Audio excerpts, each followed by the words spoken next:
Welcome to SLP Nerdcast. I'm Kate. And I'm Amy, and we appreciate you tuning in.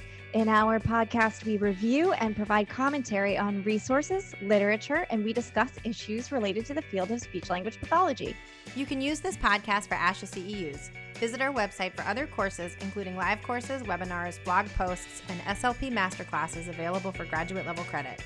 SLP Nerdcast is committed to improving continuing education in our field through affordable pricing and open access libraries. You can support our work by leaving a review, referring a friend, making a one-time contribution on our website, or subscribing. You can subscribe for as low as $7 a month and get access to monthly Q&A sessions, exclusive content, discounts, and a resource library of downloads, freebies, and printables. Want unlimited access to ASHA CEU courses? There's an affordable subscription for that too. For more information, visit us on our website or contact us anytime on Facebook, Instagram, or at info@slpnerdcast.com. We love hearing from our listeners, and we can't wait to connect with you. And just a quick disclaimer, the contents of this episode are not meant to replace clinical advice. SLP Nerdcast, its hosts, and guests do not represent or endorse specific products or procedures mentioned during our episodes unless otherwise stated. We are not PhDs, but we do research our material. We do our best to provide a thorough review and a fair representation of each topic that we tackle. That being said, it's always likely that there's an article that we've missed or another perspective that we haven't shared. If you have something to add to the conversation, please email us. We love hearing from our listeners. This episode is brought to you in part by listeners like you and one of our amazing corporate sponsors, Easy Report Pro. Easy Report Pro was developed for the busy SLP. You can eliminate all rework time and write diagnostic reports in minutes. Instantly access their diagnostic report library or data optimize your own templates. They even have free trials available. Visit easyreportpro.com to learn more. Easy Report Pro did not participate in creating the contents of this episode. We get to welcome Mike Bright back onto the show today. We're so excited to have you, Mike. And I had to start with a little song and dance just because. I appreciate it. Thank you. Thanks for having me. Now, Mike, you are here to discuss motor speech, but you're going to do some really cool stuff. Before we get to that, can you please tell us a little bit about yourself? Sure. Yeah, I'm a repeat offender here. So this is my third go round on the SLP Nerdcast. But for those who might not have heard the previous recordings, I encourage you to go back and listen to those because we're going to be talking about some things that are relevant to those discussions. But yeah, my name is Mike Bright. I am in the Boston area and a speech-language pathologist. I have just launched my own private practice within this last year of COVID craziness and taken on my own path and continuing to do a lot of diagnostic work and a little bit of therapy as well. And really just enjoy thinking about and investigating why kids are hard to understand and how we can help them to make the most progress. So yeah, I'm excited to get into it. So I am really excited for today because we don't often get to have case study discussions. And that's really what we're going to be doing a lot of today. I'm also equally nervous because I have a feeling you're going to put me on the spot and ask me some questions, but that's okay. I can be brave because I don't know very much about this at all. And I'm really excited for you to sort of take us into the weeds and sharpen our skills. It's going to be great. First, I just wanted to send a big thanks to all the families and all the amazing kids for allowing me to use the clips that you're going to be hearing today. So thanks so much. Thank you. Yes, thank you. And I'm so excited for all the learning that's going to happen. I can't wait to really get my hands dirty and listen to some examples. I also want to say quickly that, Mike, you've been here. This is, like you said, this is your third time. You're not sick of us yet. But I believe that some of the info that we're going to go over today is a little bit more in depth and based on foundational information that you discussed in your previous episodes. So if you're listening and you have a good grasp of childhood apraxia of speech, this might be an appropriate episode for you. If you are newer to the field of childhood apraxia of speech, we encourage you to go back and listen to at least one, if not both of the episodes that Mike has done with us here before. And then I know we're going to get into this a little bit more in a bit, but you have created a handout for all of our listeners that is available for download in the show notes. So if you're listening on a run, if you're driving, obviously don't. But this handout and framework is something that's going to be really helpful to have on hand as we go through and listen to some of the audio clips. So just take a second if you have it and go through and see if you can find this handout. It'll be really helpful. Before we get into it, we have some learning objectives and disclosures that I have to read. Sometimes people write in, ask me to skip this part. I can't. Asha makes me read it. So I will do this as quickly as possible. We have 2 learning objectives for today. Learning objective number 1, identify 3 symptoms suggestive of motor speech difficulty. Learning objective number 2, identify a framework for prioritizing treatment objectives. Disclosures, Mike Bright financial disclosure. Mike is the owner of Bright Speech and Language, LLC. Mike's non-financial disclosures. Mike is recognized by Apraxia Kids for advanced training and expertise in childhood apraxia of speech. Kate Grambois financial disclosures. Kate, that's me. I am the owner and founder of Grambois Therapy and Consulting, LLC, and co-founder of SLP Nerdcast. My non-financial disclosures, I'm a member of ASHA SIG 12 and serve on the AAC advisory group for Massachusetts Advocates for Children. I'm also a member of the Berkshire Association for Behavior Analysis and Therapy, Mass ABA, the Association for Behavior Analysis International, and the corresponding Speech Pathology and Applied Behavior Analysis Special Interest Group. This is Amy. My financial disclosures are that I am an employee of a public school system and co-founder of SLP Nerdcast. And my non-financial disclosures are that I am a member of ASHA SIG 12 and I serve on the AAC advisory group for Massachusetts Advocates for Children. All right, got it out of the way. Now the good stuff. Mike, we have had lots of listener questions on this topic. Today, you're back to talk to us again about your area of expertise, which is motor speech.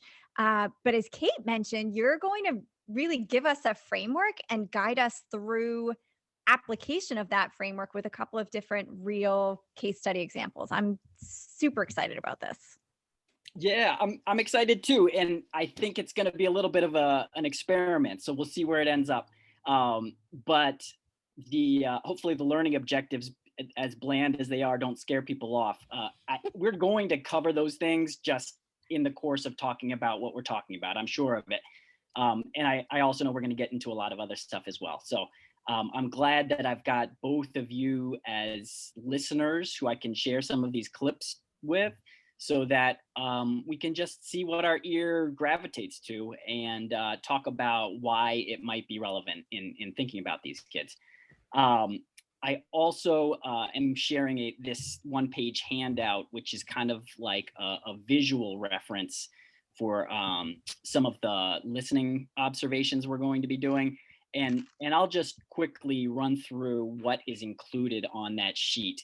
But I would also encourage you, if you're not driving on the highway right now, to take a look at this sheet and maybe even have it available to be in front of you while you're listening too, so that maybe you can kind of play along at home and make some of these observations as well.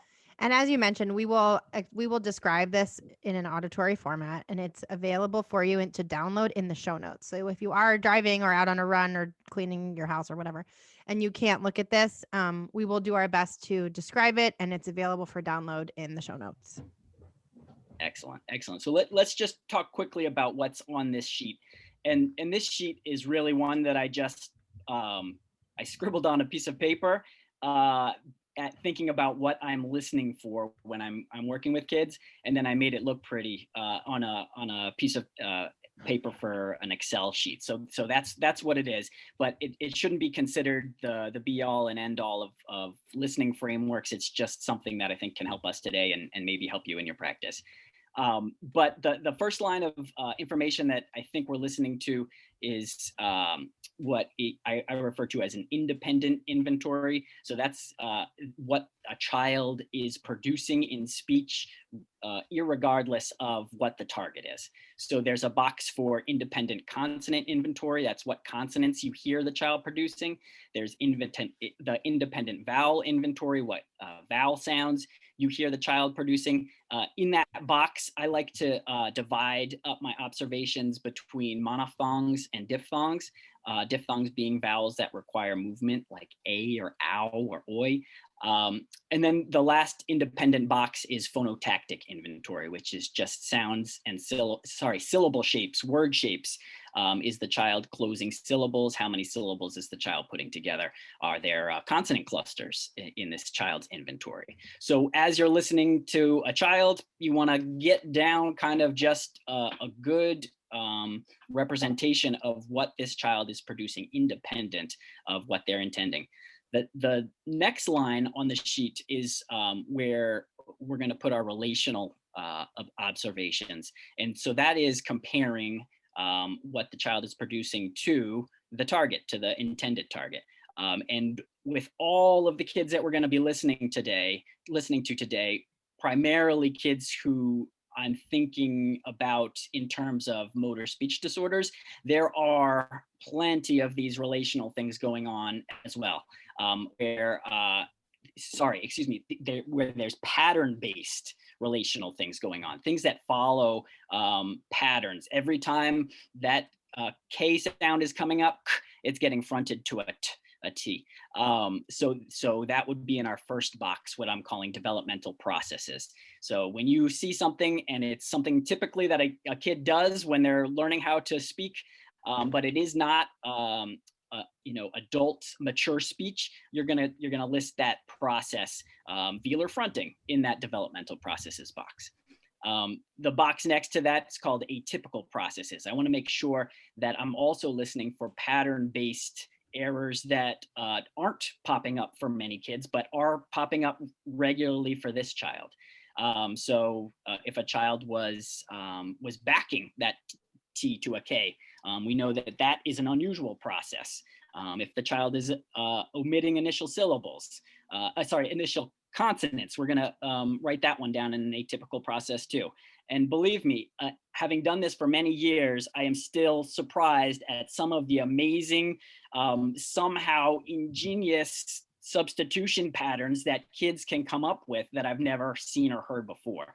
And those are really important to note because it suggests that the phonological system is not just behind, but it's developing in this unusual way, in this harder to predict way, so that it's harder to say, oh yeah, velar fronting, it usually resolves around 3 or 4. This kid's 5, so we should work on his back sounds, his K's and G's.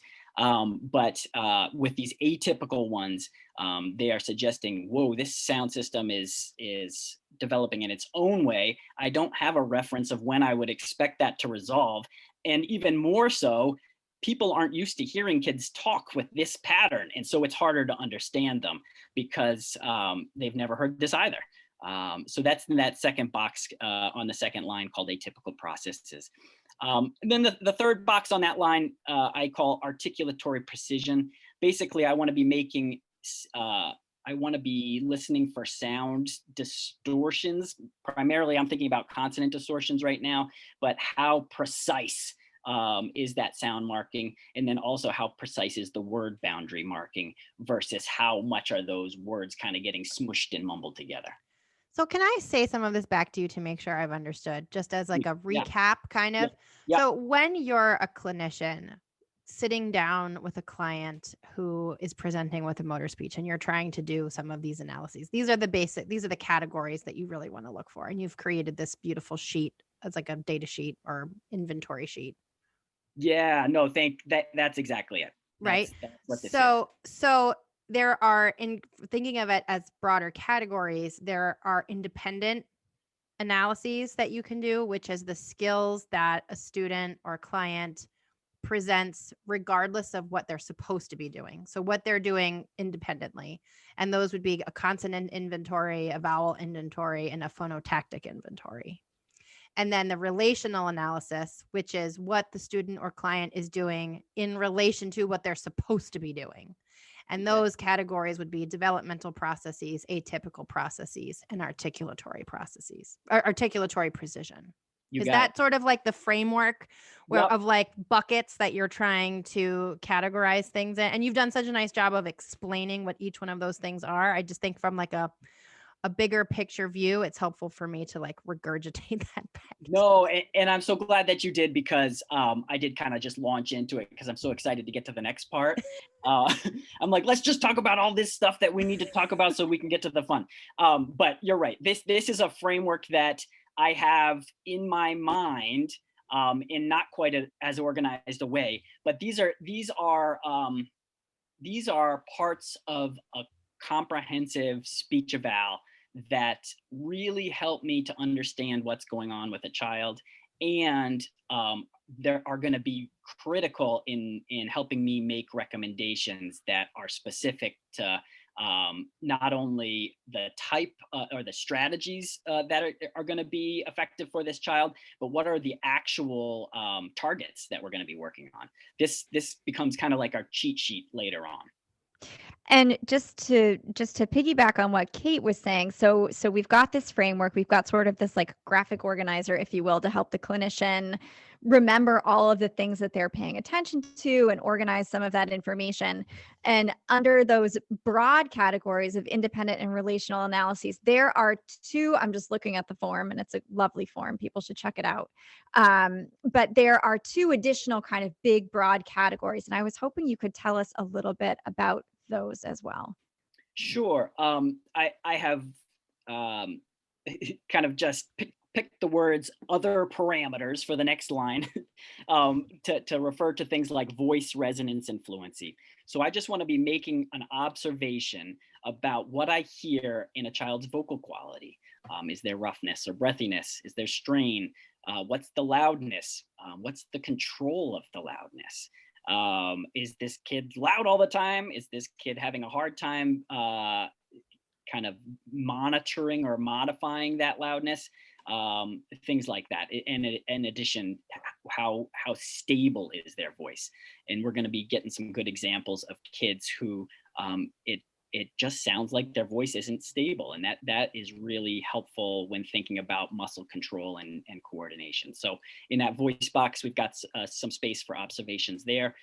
Similarly, for resonance, we're thinking about is there hypo or hyper nasality for these kids, or for some of these motor speech kids that we're going to be listening to, there's some mixed nasality. Sometimes it's hyper nasal, sometimes it's hyponasal.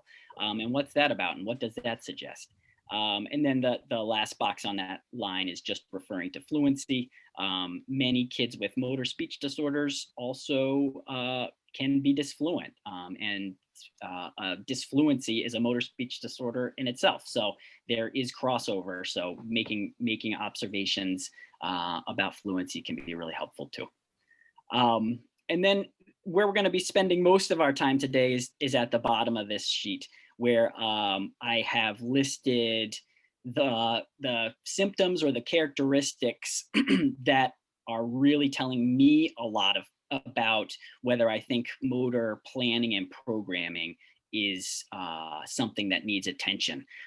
And those are things that we've talked about a lot in the previous couple podcasts, but I'll just list them again quickly here. There's token to token variability.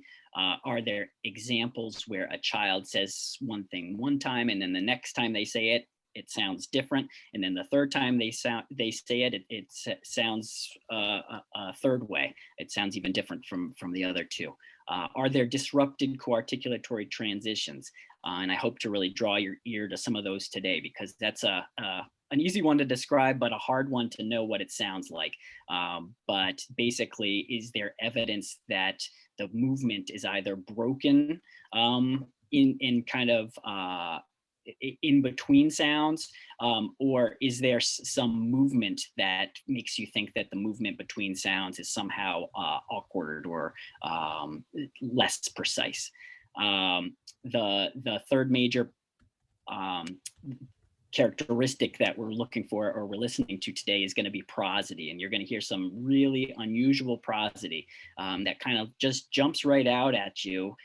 Speech like you've probably never heard kids sound like, because their stress marking, which is how loud or long their syllables are, the intonation shifts that they use, and even the rate is just so different. And we refer to a lot of those features as supra-segmental. They're above the segment feature.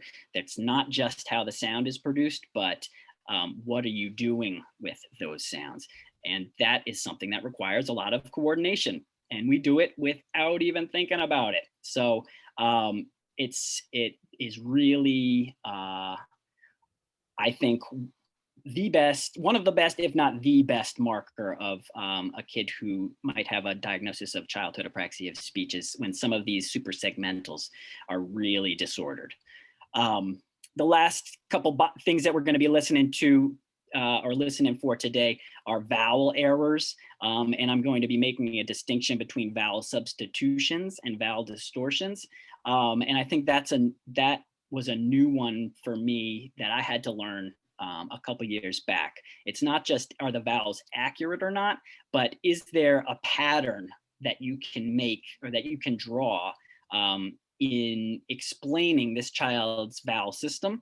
Everything is neutralized to or this child has 3 vowels and everything kind of gets mapped to one of those 3.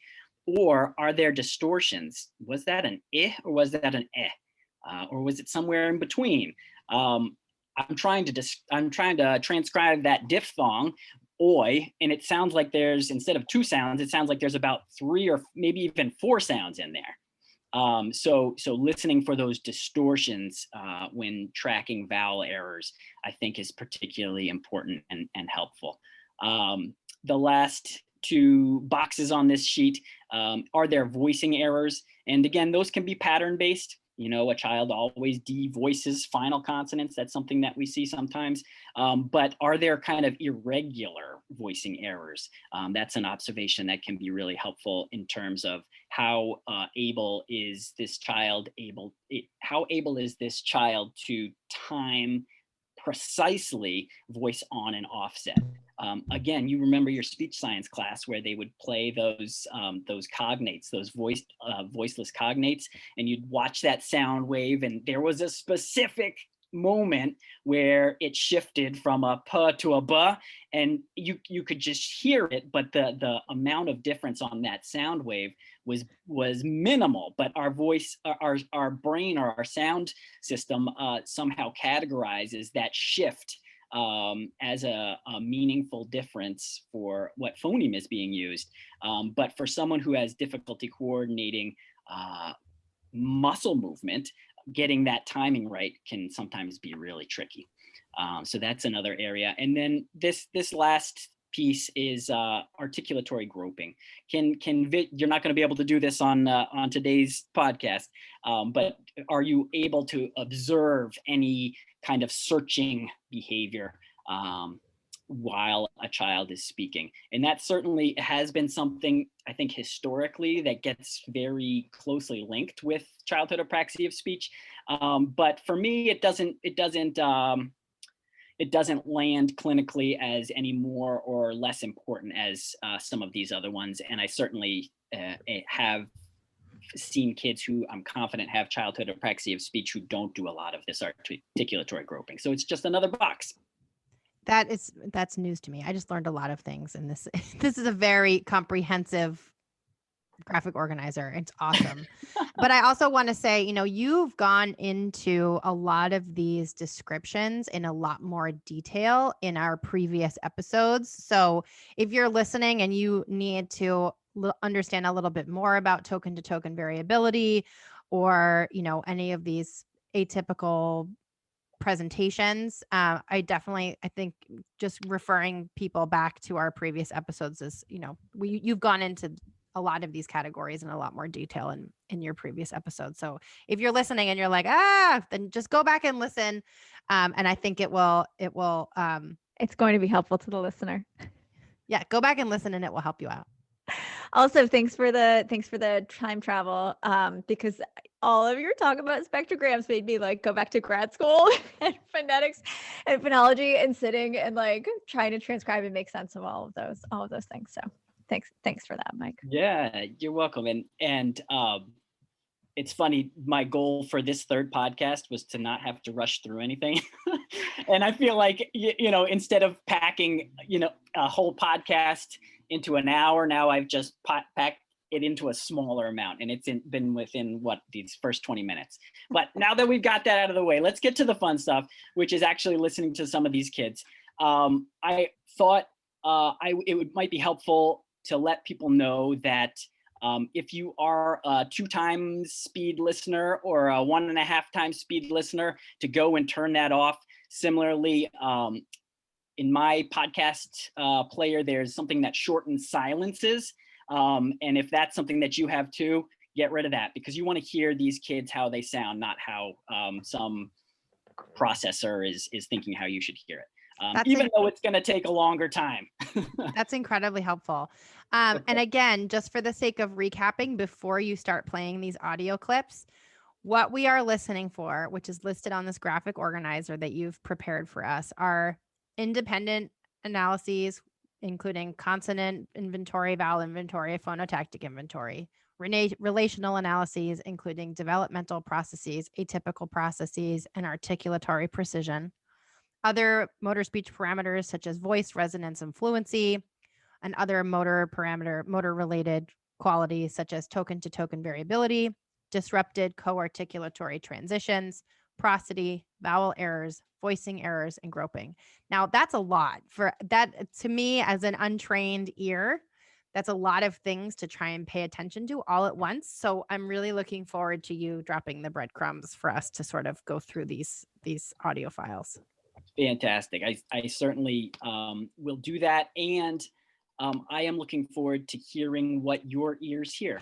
Oh, God. Because it will help me to know where we need to dig deeper, and it'll help me to know what is most salient. Because I think one thing that might become clear is I have worked with a lot of these kids, like thousands. I have evaluated thousands of kids over my time, and have developed this listening skill from doing it. So don't feel bad if you're not hearing. Are you telling me not to be as nervous as I am? Because it's not working. I'm really nervous. I got a notepad, so I would be prepared to take notes. Okay, I don't have a notepad. A+ for Amy. Do I need to go get a notepad? Are the speech police going to come and take my C's away when the whole world hears my critical listening skills are terrible? It's okay. I'm going to be fine. Let's move on. No, you're going to teach me. Just don't ask me anything about AAC and we'll be good. Okay. All right. So Okay. yeah, this gets back to the conversation that we always have. But Okay, yes. I'm here and happy to share the very small sliver of knowledge. Okay, here we that go. I know. Are you ready? I'm ready. Okay. What we've got first up is I've got some clips of this lovely little girl, and her mom was so nice to share some videos of her before I got to meet her. So the first 2 clips we're going to be listening to are taken from videos. The first one's when this kiddo is 3 years, 3 months. And just to give you a little bit of history, she has been healthy her whole life. She was referred to our augmentative program at Boston Children's. And then around 3, really had a burst of spoken communication. At which point the clinician over there said, hey, you know what? This is sounding a little bit like it might be apraxia. Why don't you go see Mike? So she is a new speaker, even though she's 3 years, 3 months. She's only been speaking with her voice for about 6 or 9 months. So let me just let it rip, if that's okay. Is it you guys good for that? All right, so here is this little kiddo on the playground, and her mom is asking her to say some words. So let's listen to the whole clip, and then I'll bring us back to a few segments. Say banana. Banana. Can you say up? Up. Can you say open? Open.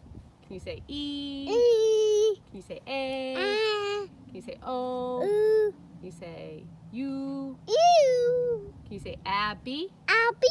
Can you say auntie? Auntie. Good job. All right.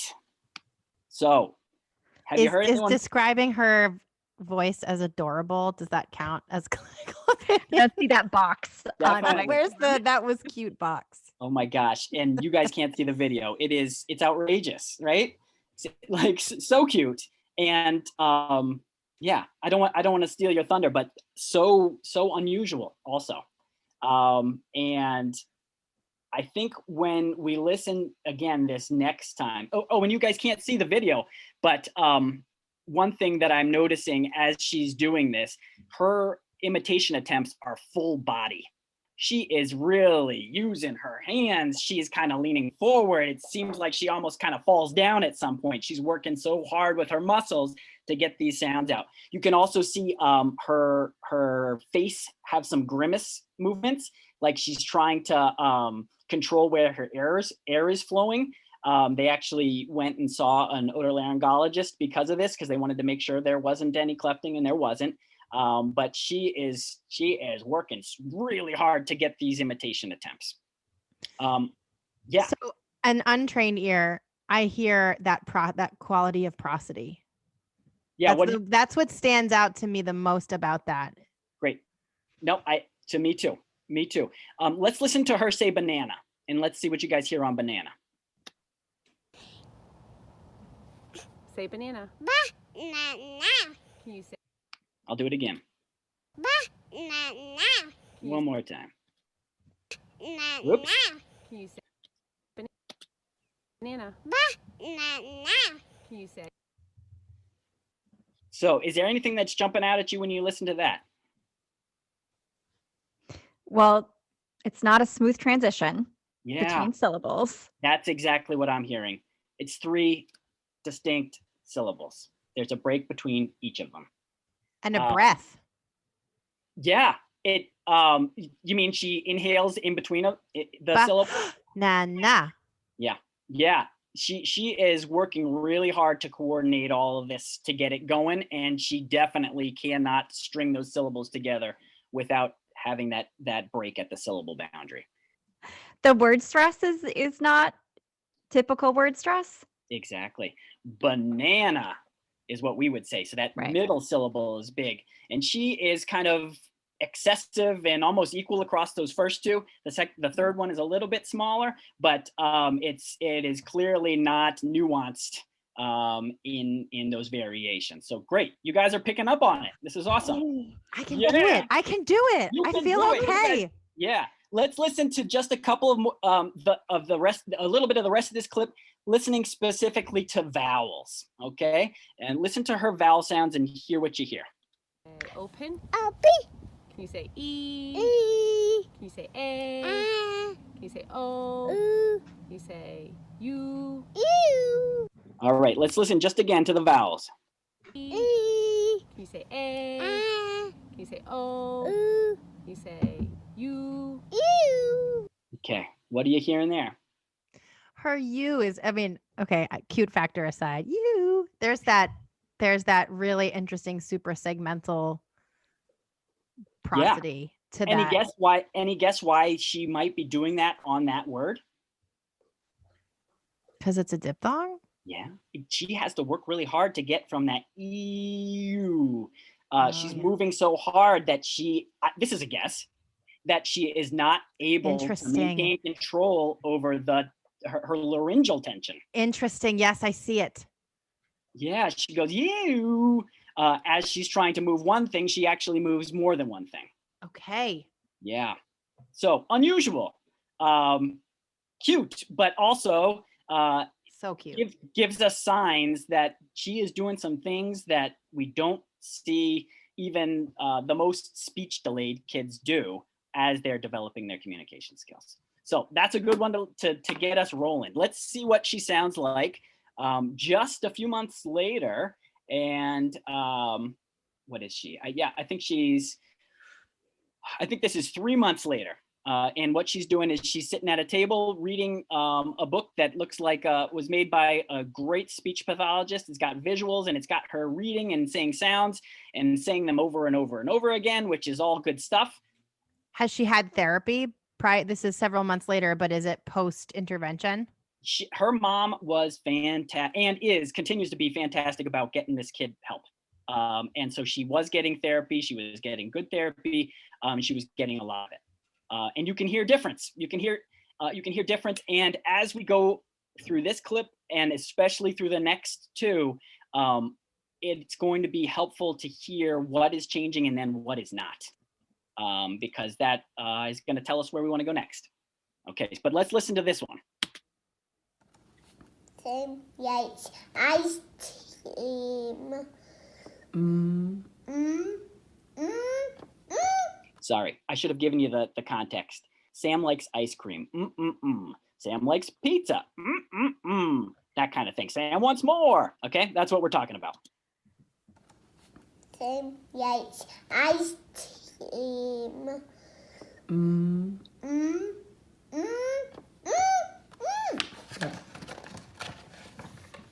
Flipping a page. Sam likes pizza. Okay. Do I want Now she's going to comment. What are we doing?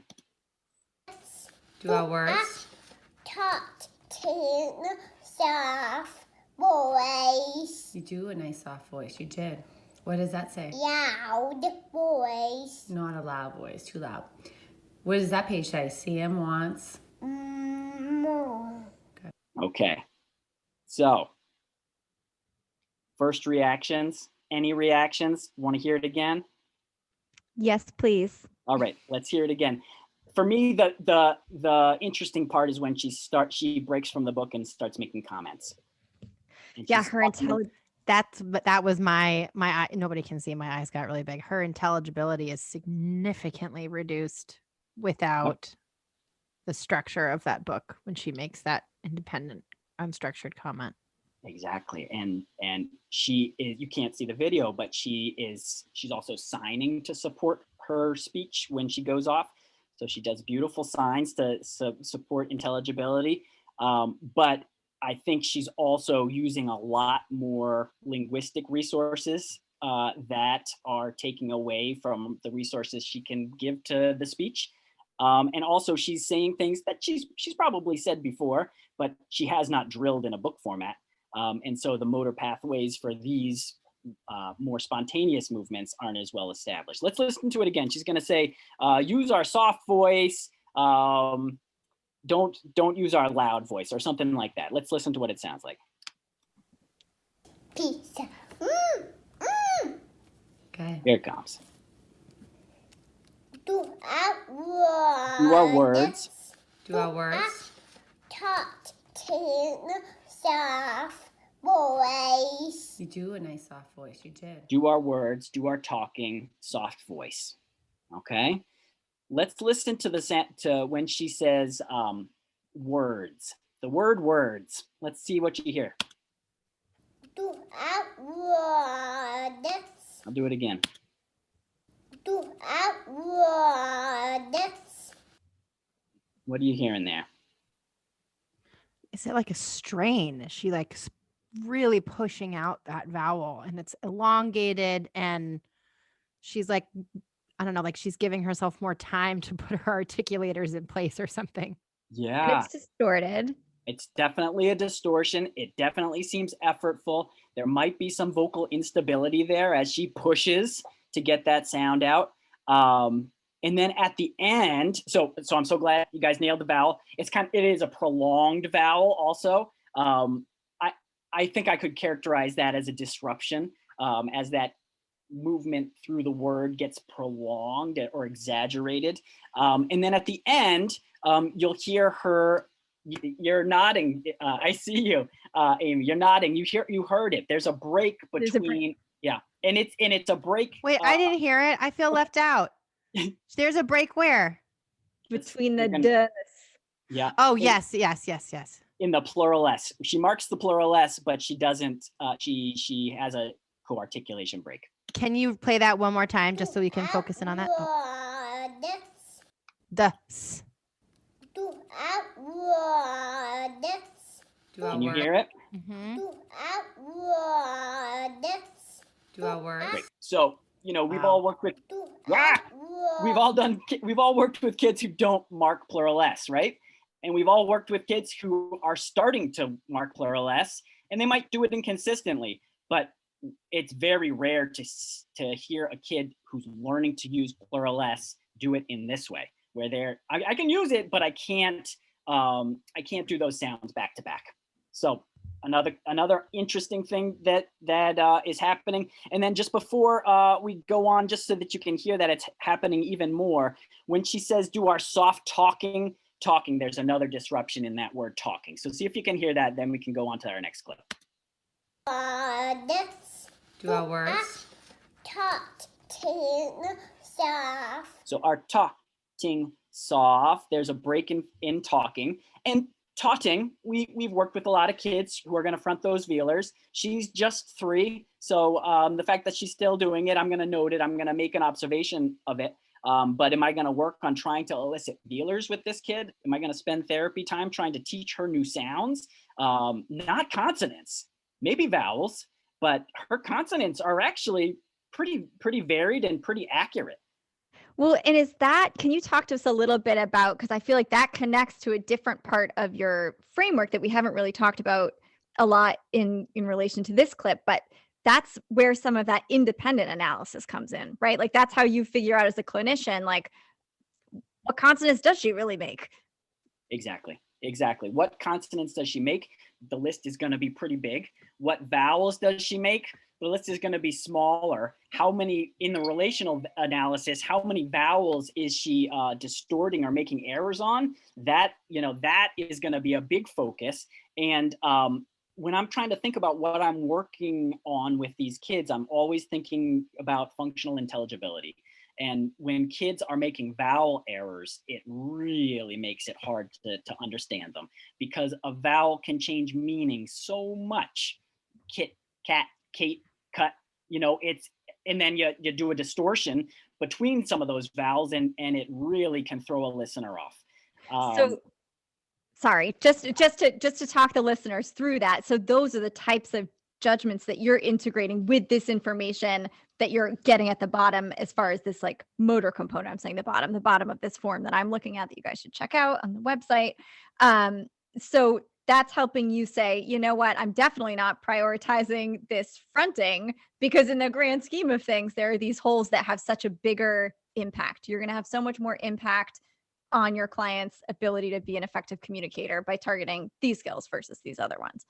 Exactly. And if I don't work on the velar fronting, who knows, maybe the developmental timeline shifts enough that she acquires it without me even having to work on it, which probably won't happen, but it might happen. Or if it does, even if it doesn't happen, you've heard lots of kids who do velar fronting and you're able to understand them. So we're not gonna spend our therapy beans on something that might come for free or isn't really an obstacle at this point. I love that expression, therapy beans. That's wonderful. Yeah, you've got therapy beans, I guess. I don't know. It's awesome. I love it. All right. So this friend came to see me a few months later after that second clip that I just played you. And this is the first time that I've met her. She's 3 years, 10 months. And we're playing with some Play-Doh. So let me play this clip, and you guys can just listen through, see what catches your ear, and then we can zoom in on some of the parts that we want to listen to again. Got some pizza. Should we put some candles on our pizza? No. No. I'm not choose tape. Oh, okay. Do the tape, Mom. Please. Please. I'm not getting the candles ready. Okay. Okay. Okay. Here we go. Candle. There's one. That's some muffins. Mm-hmm. There's a little fire. Mm-hmm. A little fire. All right. So what grabs you first? She's making progress.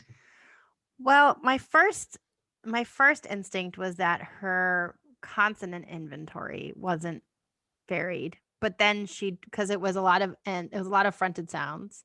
Mhm. but then she did come up with some others. So I'm not sure. I have very little confidence in in that analysis. But it's interesting that your framework is taking you to that space. You're listening to what sounds you're hearing. Is that good? I think it is.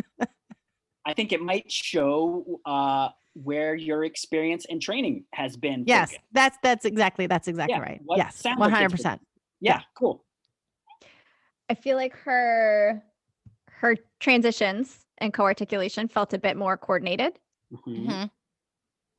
Definitely. Mm-hmm. The prosody was not as unique. Yeah, right. And the intelligibility was a little bit better. I mean, in comparison to what we just listened to. Right. There were some prolongations, but they weren't to the same degree. I'll draw your attention to her voice instability as we listen this next time, because although things aren't as prolonged, there is what I would call jitter or shimmer. Jitter is the pitch modulation.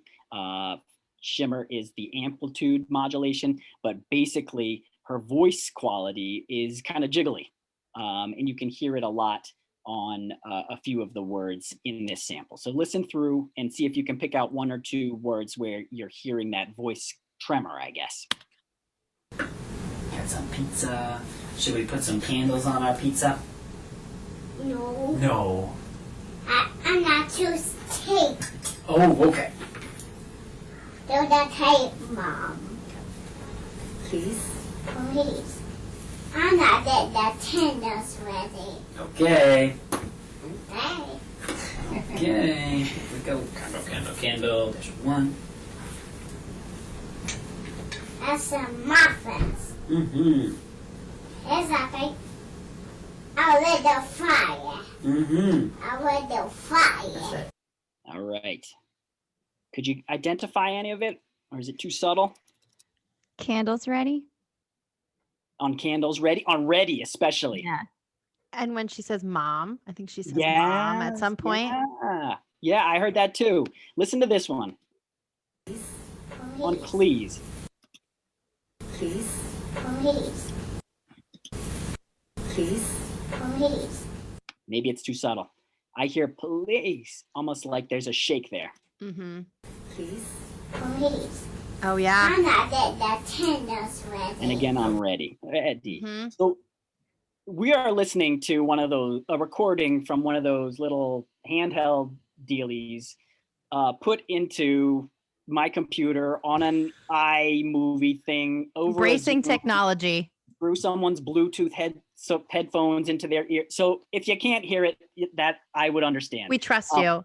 But these are the things that are jumping out at me as someone who's listening for symptoms of motor speech difficulty. Well, one other thing I noticed the second time we listened to it was, and I don't think I'm going to describe this properly, but the stress was a little punchy. So there was not a natural flow of emphasis on syllabic emphasis. Is that a thing? So Yeah, great syllabic stress. I think that's like da da da da da. You know, it was very like. Yeah. So there's this phrase excessive and equal stress rather than distributing stress. Kids who have motor speech disorders are often just putting the foot on the gas in terms of the stress, and they're stressing everything. I don't know that she is especially equal on her syllables, but she's certainly excessive. And then another thing that I'll just have us listen back for again is the intonation shifts that she's using. So how her pitch is moving sounds almost script-like to me. She moves her intonation in kind of exaggerated ways, but also familiar ways. She's often going down at the end of her utterances. Not to say that we don't have patterns in our own speech, but we tend to vary them a little bit more. So let's just listen again and see where you hear her intonation landing. Got some pizza. Okay. Should we put Bad some joke, candles Mike. on our pizza? No. No. I'm not choose tape. Oh, okay. Do the tape, Mom. Please. Please. get the candles ready. Okay. I got the candle ready. Okay. And then she does that beautiful, okay, imitating me, and both Mom and I laugh. And Kate, I think I saw you laugh when you first heard it too, because it's so cute and it's so like adorable, and it's also so natural sounding that it grabs us. So listen again as I say, okay, in my annoying voice, and she mimics it beautifully. That is what a normal shift in an intonation sounds like, and it is miles away from what she's usually doing. I'm gonna get the candles ready. Okay. Okay. Okay. Here we go. Candle. There's one. So I don't know. Just the fact that I certainly didn't notice it the first couple times I listened to this clip or while I was sitting with her, but in trying to get this presentation ready, I noticed that she says, okay, and wow, that sounded great. And both Mom and I kind of chuckled at it because it's like, oh, where is this kid? And where did that come from? What a nice little pleasant surprise. But that is, I guess, also suggestive that there's ability there, that she's able to do it. She's able to unlock it at times. This time on a 2-syllable utterance with a model. But it would be an interesting thing to kind of investigate and have as a clinician, as a target of that's where I want to go. That's where I want to go. How do you get there? That's the challenge, but that's what I want to try to be working on, even more than trying to add some sounds to her inventory. Let's jump ahead if you guys are okay with it. I saw this kiddo again. She's getting some good therapy. I saw her back. Let's see, it was about 10 months later, and we're playing with some animals. And let's see what you think about her speech. I need another animal. What kind of animal is this? It looks like a horse, but it's got spots. Spots? Do horses have spots? I don't know. What kind of animal is this? Not a tiger. It's a donkey, okay? Oh, a donkey. Cool. Let's find another animal. Okay. That's a foreign. He take all the animals safe. Okay. Prosody again. Yeah. At the beginning of every utterance. Yep. Sort of like there's this push, really pushing to get it out. And so all the pitch just comes up and sort of stays there. It's like just very unnatural sounding. Yeah. And almost like you could predict how it's going to sound because it is so regularized. She's not monotone. But she's also not able to control the way her pitch is shifting in a way that sounds natural. She's marking a lot of sounds. She's especially consonants. And let's just listen again. Let's listen again, see what we hear. I need another animal. What kind of animal is this? I think one thing that jumps out at me on the animal is that there is some articulatory imprecision. It might be some actual phonological sequencing on that multisyllabic word, but it's also, was that a M that she was doing, an animal, or was it was there a distortion there on that sound? Let's listen again and see what you hear. I need another animal. And even that vowel, that first vowel on animal, there's a kind of a distortion there in how she's moving. Other things that I wanted to draw your attention to on that clip, I guess that since that was the first time that we're talking about articulatory imprecision, it makes me think when I hear a kid who sounds like this, that we do want to introduce some kind of some pacing strategies, or as we're working on kind of the rate and rhythmicity of speech, that I would want to be making sure that we're drawing that into our work, especially maybe even picking a couple multisyllabic words that she's really into. I'd start at a 3-syllable word, since that's kind of where she's at. And see if we can not only mark all the sounds accurately, but mark them precisely, and make sure that our vowel is accurate, and make sure that we're varying the stress and the intonation as we're talking about it. It's not an animal, it's an animal. That first sound is bigger than the other ones, but it's not an animal. Which I do with kids, and you kind of try to work on using all kinds of supports, whether it be gestural or visual, talking about big sounds and small sounds, using our arms and our bodies, trying to get that movement idea across in a way that kids who really have a core impairment in this area are able to kind of understand and also reproduce. So that certainly is something that I often am recommending when I'm hearing that kind of blurriness or kind of imprecision, especially in a multisyllabic word, is, hey, let's get a few. It doesn't matter which few we pick. So let's make them powerful words. Let's make them motivating words, and then let's drill them. Let's get that movement working, and see where we can get. The hope being that if we drill animal and we get improvement on animal, that we're also improving the underlying system that is supporting the ability to make these super segmental changes, and that system will then be able to generalize some of that growth to other productions as well. So let's play one more from this little friend, and this one is almost a year later. And again, you're going to hear she's more intelligible. You're going to hear she's marking a lot of sounds, and I'm not going to give it away. Ha! They both have their bellies. Let me give them a Band-Aid. 2 Band-Aids for on another, please. Very nice. Oh, I've got the perfect Band-Aid.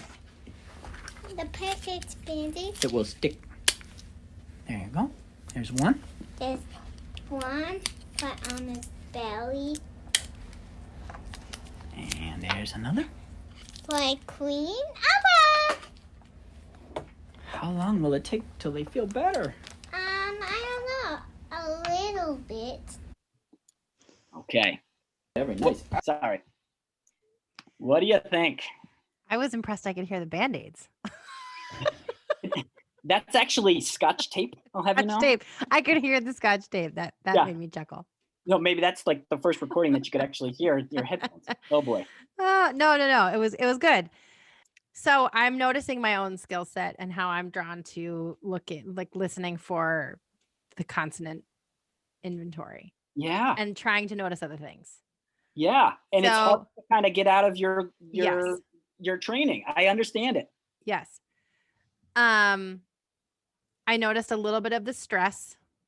Unnatural, very I don't know what a better way to describe it is. Punchy, sort of choppy stress, punching through some of the syllables. Yep. Less natural. I mean, some unnatural prosody, but not as significantly pronounced as I think some of the other clips. And let's just pause there and go back to listen again in relation to your, I think, spot on observations that the prosody is still a little bit punchy, but it's better. Some words that I picked up on were bellies and Band-Aid, and they're kind of back to back. She does a nice job of showing that those are it's the first syllable that's stressed in those words, but the way that she does it still is not how you or I might. So let's listen again. They both have their bellies. Let me give them a Band-Aid. They both have their bellies. Let me give them a Band-Aid. So bellies and Band-Aid. There's another thing happening there, and I think I can draw your attention to it. Yeah. Is it a vowel distortion? Let's listen again. They both have their bellies. Let me give them a Band-Aid. Where do you hear it? Band-Aid. Yeah. So that nasalized isn't really there. It is, let me just listen one more time. They both have their bellies. Let me give them a Band-Aid. Yeah, a Band-Aid. I if I was trying to transcribe it, what would I write it as? Yeah, so that I think that I would characterize that as a distortion. And I You can didn't tell me put that I'm wrong. if I'm No, wrong. I think what we're doing here is there's so much that you can comment on. I was headed in a different direction, and you heard something that I didn't hear, which is awesome. What did you hear, Aim? Well, I was wondering if what Mike heard was that jitter shimmer on Band-Aid. There's kind of like Yeah. Oh, a I didn't hear that at all. break on the vowel. Let's Can we hear that listen. again? Yeah. 2 Band-Aids were on. Whoops. Here we go. They both have their bellies. Let me give them a Band-Aid. Oh, yes. I heard it that Both time. have their bellies. Let me give them a Band-Aid. Almost Yes. on them as well, I think. Yeah. They both have their bellies. Let me give them a Band-Aid. Them. A band. Yes. Yeah. You're Well, now hearing that it. I hear it, it's so obvious. I can't believe I Okay. didn't hear Let me it the give first time. them a Band-Aid. 2 Band-Aids were Whoops. on. Let me give them a Band-Aid. Yeah.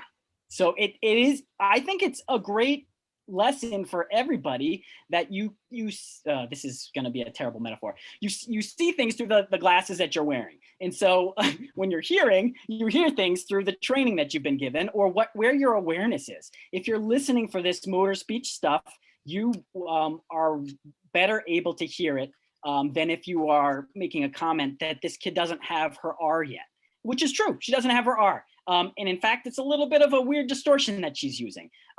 But it isn't, for me, as someone who's really trying to understand her motor speech system, the thing that is most salient for me from my training and my experience.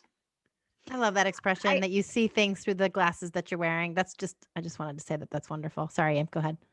I was just going to say, as a lover of forms and ways of like organizing your thinking, I do, just for the listeners, I'm literally sitting here with like a notebook and I've got all of sort of those categories out.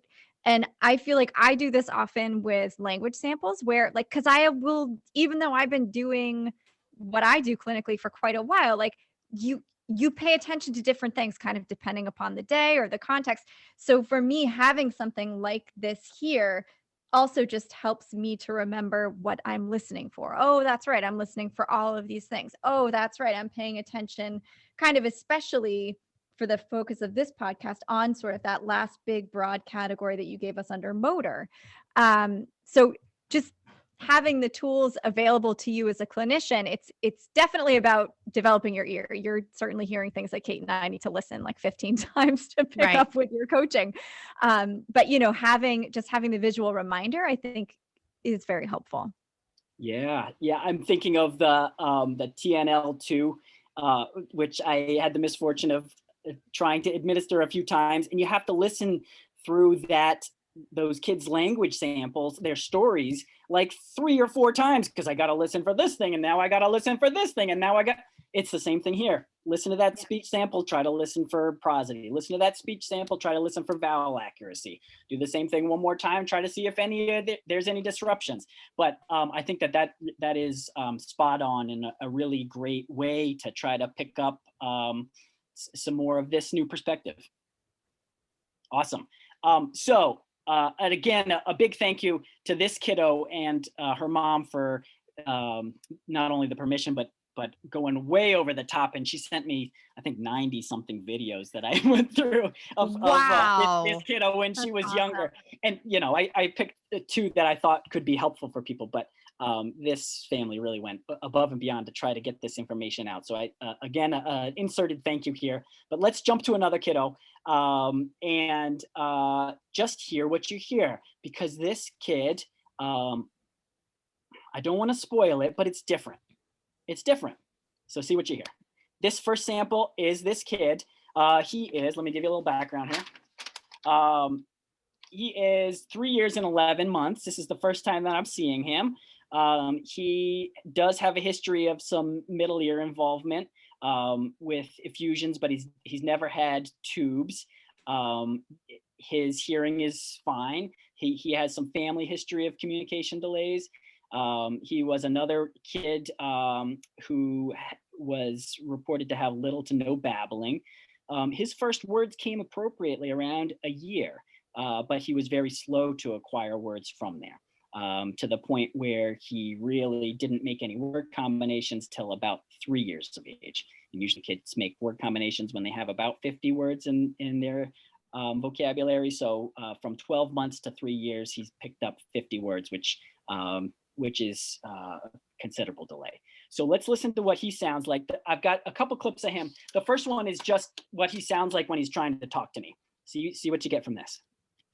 Love, you forget getting here. Yeah? Love. Yeah, that's what I said. Yeah. Poor guy. Let's listen again. Love, you forget getting here. Yeah? Okay, you guys have no context. Now I'll tell you we're playing with bubbles. Love, you forget getting here. Yeah? Love. Okay, so there's go ahead. Well, it sounds like you're having fun, number one. I think the thing that jumps out to me the most, I'm like zooming up to the top of the framework sheet, and that would be sort of his overall phonotactic repertoire. I don't hear any closed syllables at all. Awesome. You guys are doing so great. Yep. I need a reminder of what phonotactic repertoire is. It's the syllable shapes. Is this kid starting syllables with consonants? Is he closing syllables with consonants? How many consonants is he putting together? Let's listen to it again with those ear glasses on.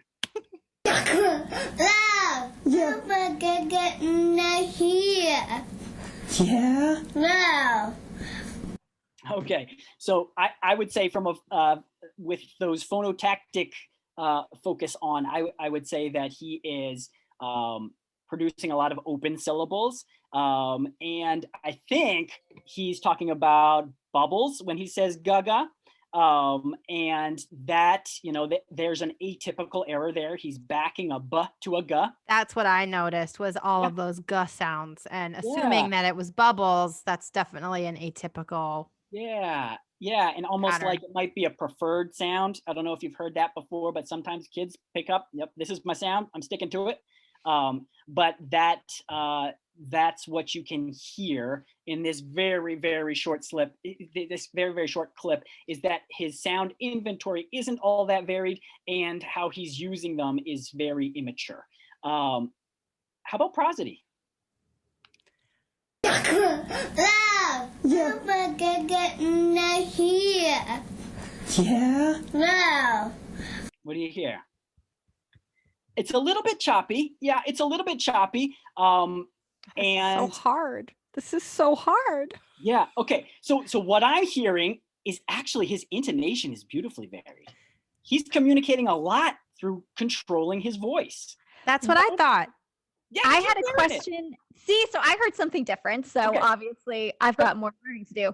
I heard like the stress at the beginning, and then da da ga ga sounded all kind of one. Is that stress or is that prosody though? So when I'm talking about prosody, it's an umbrella term that includes stress, intonation, and rate. So stress, I think, is what you're referring to when it sounds punchy or choppy. Ga How ga ga loud or yeah. Yeah, that kind of bounciness to it. He's also using a lot of stops, which have this kind of bouncy characteristic to it. Mhm. So it's a little bit hard to piece apart.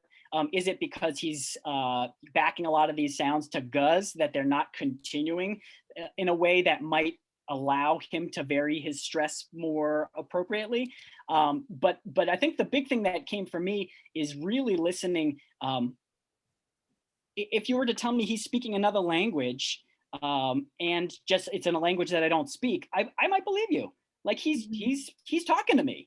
And I think that impression comes from what to my ear sounds like varied, almost appropriately varied into intonation.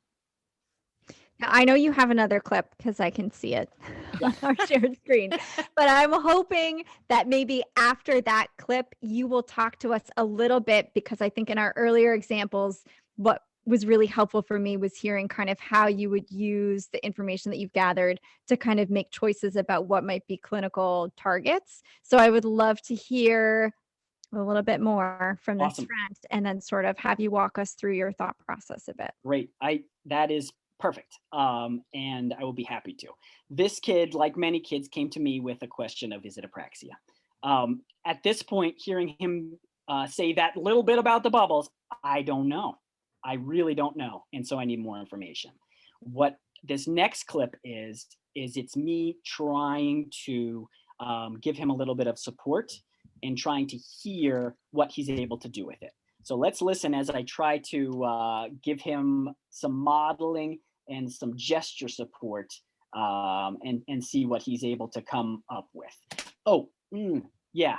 I'll go over that one more time, that first one, because it's important, I think, for this next clip as well. When he says whoa, he's saying yes. Whoa is yes. And that's important. Okay. That's important. That's not a distortion. That's not a prolongation or that seems more linguistic to me. That seems more representational.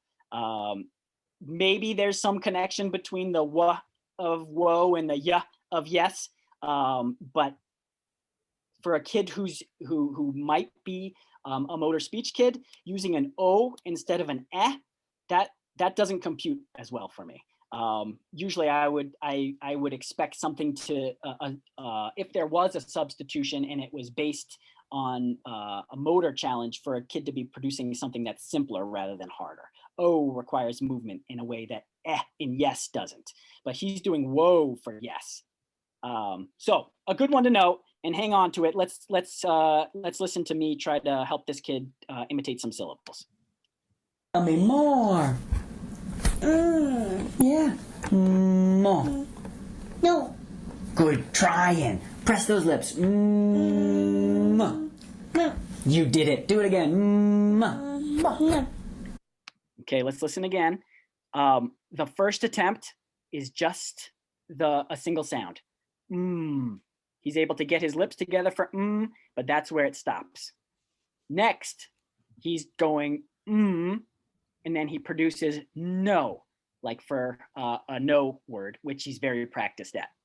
Let's listen to those again. Tell me more. Yeah. More. No. Good. Tell me more. Yeah. More. No. So in that he's given the intonation. Mm-hmm. He is mimicking my imitation precisely, but he's not able to move between that and the O without stopping and then going to a word that he knows. No. Let's listen again. Tell me more. Yeah. More. No. Good. So again, I'm not sure how much of this is motoric and how much of this is representational, but I've got more evidence saying this almost 4-year-old is having trouble moving between an M and a vowel in an open syllable without my support. When I did get him to do ma, not mo, but ma, he was able to do it. And when I had him do it again, he was able to hold on to it. That was something that we did a lot of. And what I learned was he was able to take my help and run with it. When he figured out ma was more, for pretty much the rest of the session, he was doing ma for more instead of which again gives me evidence that this kid is responding to some of my motoric support in a way that I don't expect someone who has a motor specific deficit to be able to pick up on. That is interesting. That is very interesting. Yeah. So in this diagnostic therapy that we're doing, I'm seeing if I can help kids, but I'm also seeing how they are able to learn. How they are responding to the support, what their learning needs are. Exactly. So, that's all I've got from this friend, but I will let you know that I recommended, there's enough here that makes me feel like we're going to need to use the principles of motor learning to get this kid going. We're going to need to get him able to produce a wider range of syllables on demand. But while we're using those motor approaches to try to really get him kick-started, we're also going to be teaching sounds. We're also going to be teaching phonotactics, and we're going to take this kind of two-pronged approach. It's not either or. We're going to try to do both. I think this is such a beautiful example of, some of our complex communicators matching multiple intervention strategies specifically to their needs. And I think what I love so much about this example, I guess this is me not knowing much about apraxia, is that it can become, it's not as black and white. It's apraxia or it's not apraxia. It can be complex. It can be layered. And using multiple intervention strategies simultaneously in sequence is, I love it when interventions match deficits, I guess is what I'm trying to say. Yeah, and they really have to for these kids, because you're not going to get the Weber Artic deck out and help these ones. Mm-hmm. Although they might need to learn some sounds, and they might need to, develop things that a lot of kids are working on. The strategies that are going to be most helpful when there are suspicions of deficits in these areas, they're not going to be addressed by our traditional means. And going back to the first little kiddo that we talked about, I don't know for sure, but I can imagine that the clinicians who are working with her were really experienced in helping kids learn how to produce new sounds, and might not have had as much experience in treating prosody and things along that line. And what it shows us is over time, there's some things that are getting better, and there's some things that continue to need more work.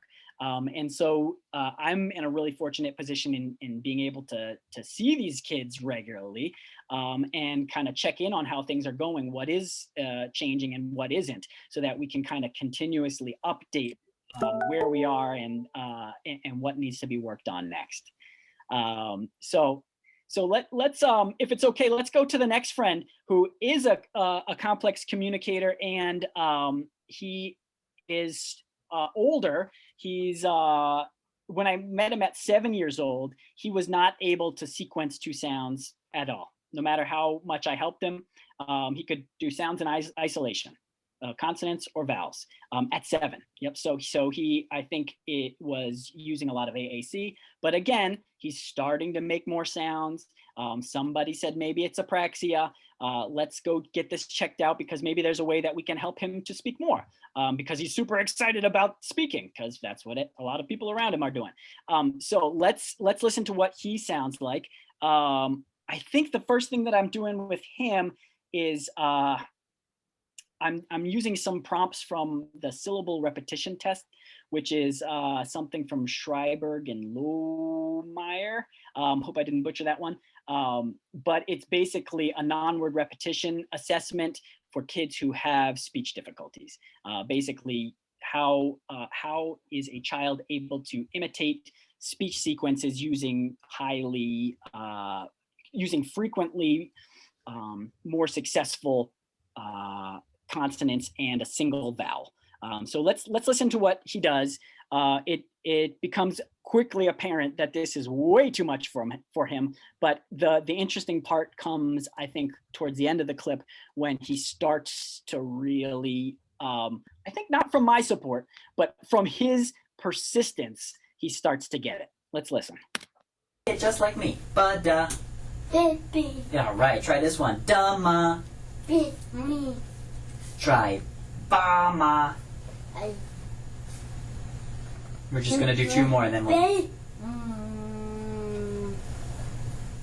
Ba-ma.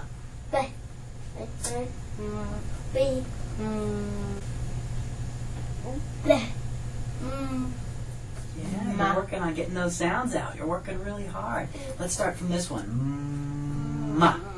Good. Ba ma. Good. Again.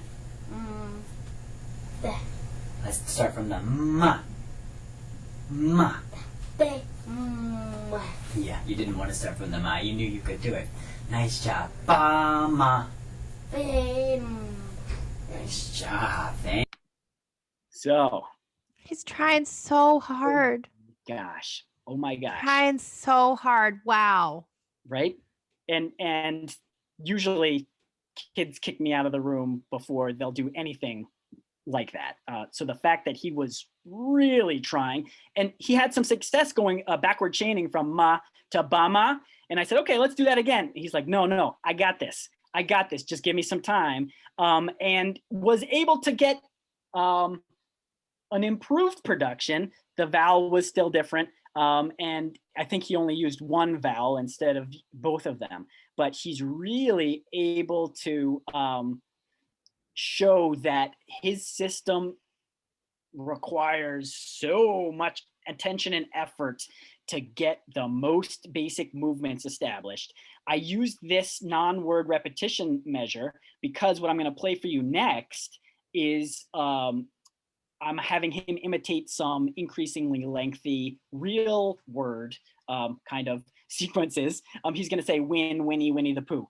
And you'll hear him chuckle because Pooh is funny.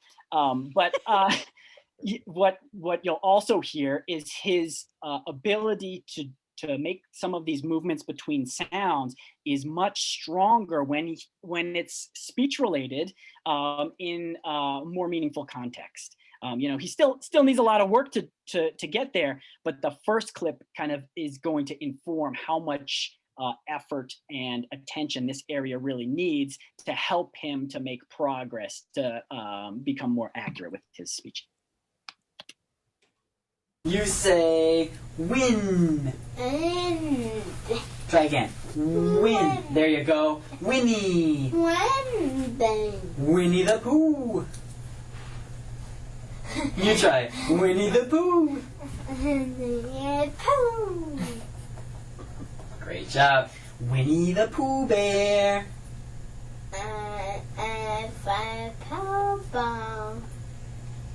So, what do you hear there? He's varying his prosody on the Winnie the Pooh Bear. Uh-huh. And he's varying it in kind of in a way that makes me think that he is trying to control but doesn't have great control, but he's moving it. Yep. His precision is reduced overall. I mean, his intelligibility is really challenged. If I didn't have your model first, yeah, I would not know the target. And I think there were some breaks, just coordination in between different syllables, some breathing, some just difficulty connecting all of the pieces. Nice. Good listening, Kate. You got it. Let's listen again. I'm getting so much better. Say win. Try again. Win. There you go. Winnie. Winnie the Pooh. You try. Winnie the Pooh. Great job. Winnie the Pooh Bear.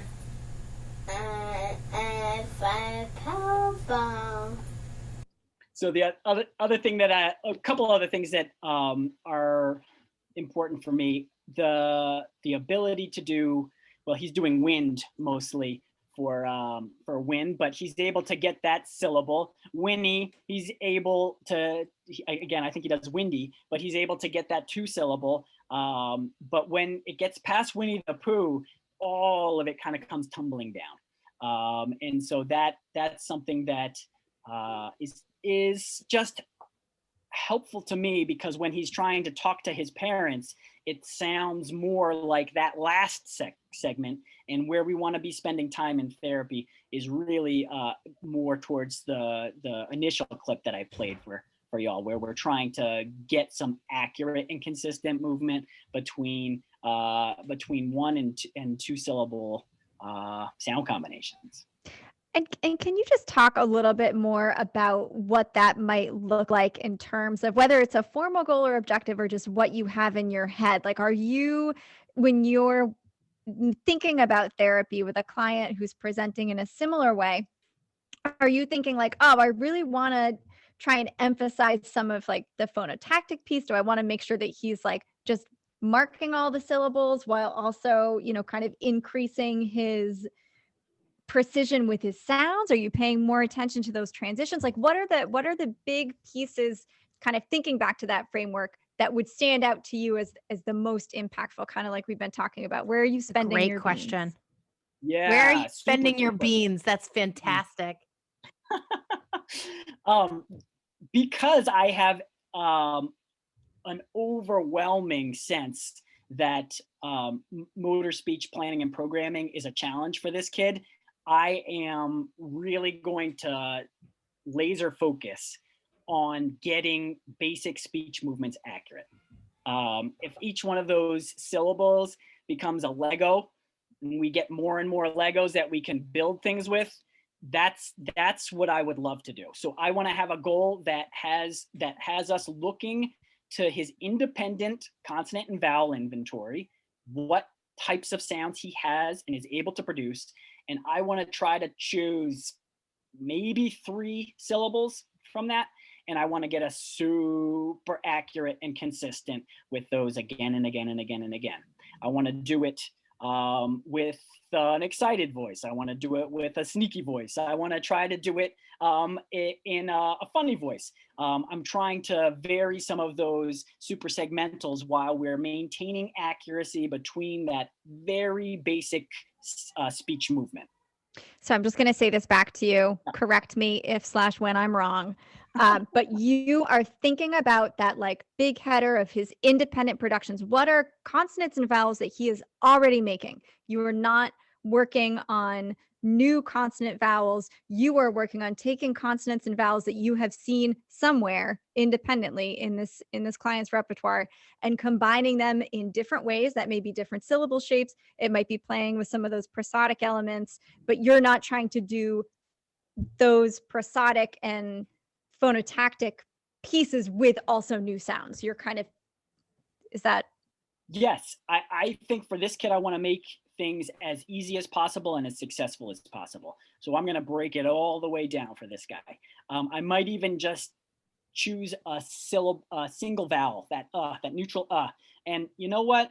There's not a whole things that we can refer to functionally as ma and ba, but that's where we are right now, and we need to get ma and ba, and then from there maybe we'll go to maba or bama, or maybe from there we'll go to ma and ba, or b and me. And then once we've got those, how can we connect those little Legos into different sound sequences so that they are they're reliable and they don't require so much effort. They're automatic. He has them when he needs them, rather than this immense struggle that he has, and this persistence that he uses. I think can be directed into, hey, here's what we're focusing on, and here's why. Because he's 7, he's understanding a little bit more about what's going on, and trying to get him on board. Trying to get the family, and this family was definitely on board, trying to get the whole team on board that, yeah, I know that there's all these other communication goals that we've got for him, but let's make sure that we're really hammering this basic building block idea home so that he's got more to build with. And who knows, he might be a lifelong AAC user. But if we're talking about how are we going to help this kid with his speech and we want to give it an honest go, I think it's a matter of really giving the opportunity and the appropriate intervention that gives him the best chance of getting there. And I just want to point out how much I appreciate, or how important it is as an AAC, as someone who works in the AAC community, to consider the client and family values, and how you've described how important it is to this client, to this child, to this person, to use and how much they are willing to work for it, and how much he was willing to let you push him in the therapy room. And to, in considering that as part of his communication repertoire, I think that that's just an important thing to point out. Yeah. Yeah. Another AAC note that I talk about a lot on this show, I guess, is just also, it's a system, it's a communication system. So it's not just because you have an AAC device that means we're not also working on speech. If speech, and that could be a consistent approximation that works for you in the context of your familiar communication partners. So speech is always going to be, you have your body with you all the time. And so if that's something, again, that people are interested in pursuing, it's there all the time, and speech is always going to be faster than an aided system. Yeah. I love having that perspective. And I know we've got to wrap up. Before we do, I think it is important to kind of rewind in your mind all the different sounding kids that we heard today.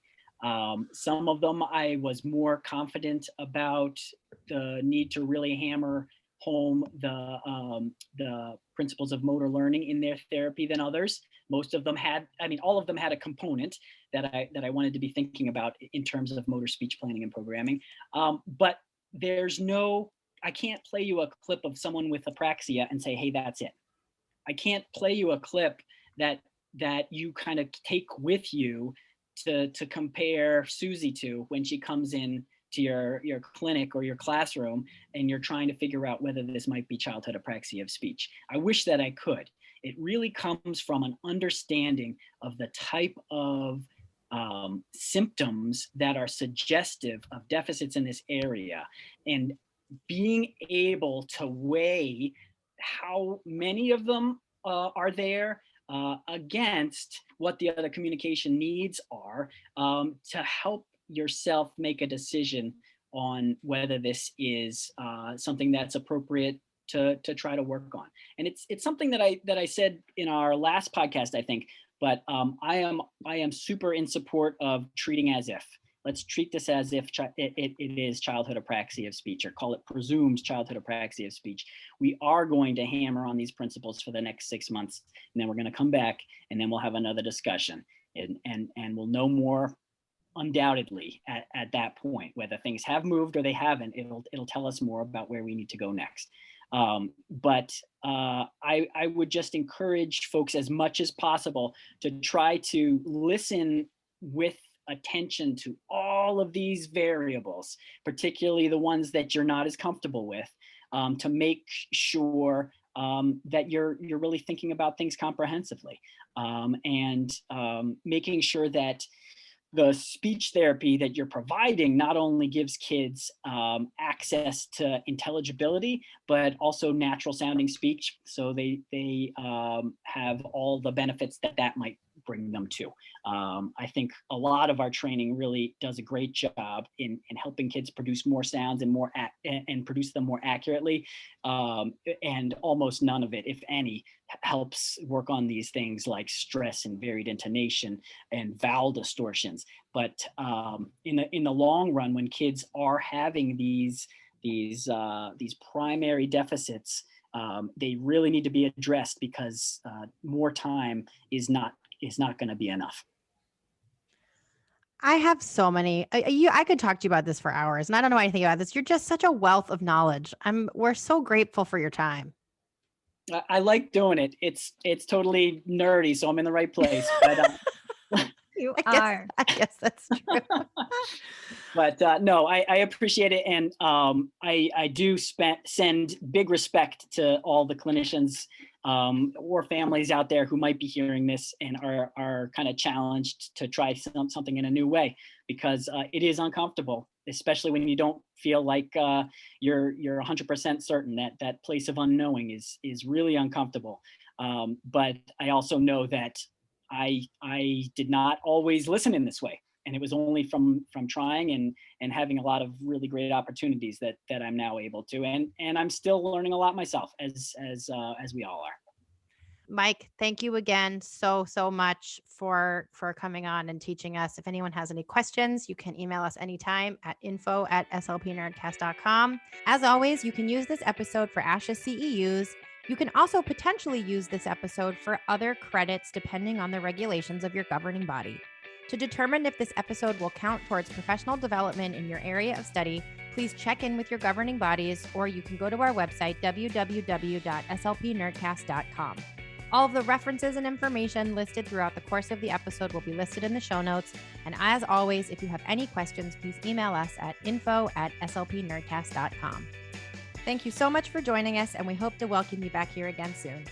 Another big thank you to our corporate sponsor, Easy Report Pro, who helped make this episode possible. Our corporate sponsors keep our CEU prices low and our program ad-free. Easy Report Pro was developed for the busy SLP. You can eliminate all rework time and write diagnostic reports in minutes. Instantly access their diagnostic report library or data optimize your own templates. They even have free trials available. Visit easyreportpro.com to learn more. Easy Report Pro did not participate in creating the contents of this episode.